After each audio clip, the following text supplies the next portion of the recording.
Batch two practice mode যেটা আছে, already দেখতে পাচ্ছ 128টি স্টুডেন্ট আছে এখানে। এখানে স্টাডি ম্যাটেরিয়াল যেটা আমরা তোমাদের বললাম, কীভাবে তোমরা নতুন যারা ভর্তি হয়েছে পড়া শুরু করবে তার একটা ভিডিও দেখবে, আমরা দিয়েছি গতকালকে। ক্লাস 1, ক্লাস 2, ক্লাস 3, ক্লাস 4 দেখতে পাচ্ছ প্রত্যেকে আশা করি। ক্লাস 5 এই ক্লাসগুলো মানে হচ্ছে ওই যে বললাম মিসসেলেনিয়াসের যে ক্লাস হয়েছে সেটা। প্র্যাকটিস ক্লাস 1, প্র্যাকটিস ক্লাস 2, ওডি প্র্যাকটিসটা পুরো আলাদা সেট, ওখানে আমরা টোটাল আলাদা করাই, মানে টপিক ওয়াইজ এটা আলাদা করাই। প্র্যাকটিস ক্লাস 2 মানে হচ্ছে এগুলো সাবজেক্ট ওয়াইজ পরীক্ষা নেওয়া হয়েছিল, তার যে রেজাল্ট অ্যান্সার স্ক্রিপ্ট সেটা এখানে দেওয়া আছে।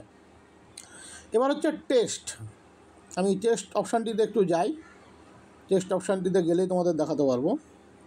টেস্ট এখানে অলরেডি 62টা টেস্ট অ্যাভেলেবেল আছে, ঠিক আছে। টপিক ওয়াইজ আছে, 70 নম্বরের টেস্ট আছে, যে সেট টু 70 মার্ক, এগুলোর প্রত্যেকটার কিন্তু উত্তরও ভিডিও আকারে দেওয়া আছে। টেস্ট 20 প্রবাবিলিটি, এইভাবে আমাদের প্র্যাকটিস ক্লাসটা এগোই আমরা।